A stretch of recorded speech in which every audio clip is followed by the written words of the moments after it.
annual Great Race from Trinidad to Tobago, where a familiar name was back in winner's row, as Ken Charles and crew aboard Mr. Solo notched another impressive victory. Ruskin Mark has details of today's race.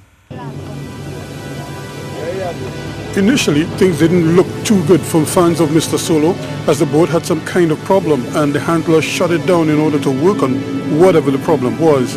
By this time, the other title hopefuls like Gulf Ironman and Cat Killer were on the circuit getting a feel for the water. The smaller boats were already on their way to Tobago, having left at 8 a.m.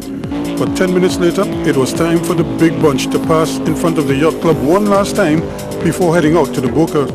Unfortunately, this is the Great Race, and Big Thunder, another of the title hopefuls, saw all their hard work go down the drain as the boat just wouldn't get going, and their race was over before it actually started.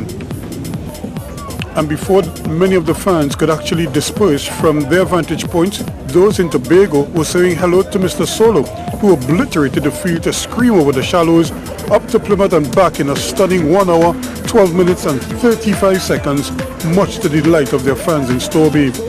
Gulf Ironman was nearly 5 minutes behind in second, while third place went to Cat Killer, who stopped the clock at 1 hour and 20 minutes. Whitey won the E-class in 1:53.01, well ahead of Blue Eyes. Fire Chief crossed the line first in the F-class ahead of Chris Cornwell, while Limitless was first in the G-class. Ruskin Mark, C Sports.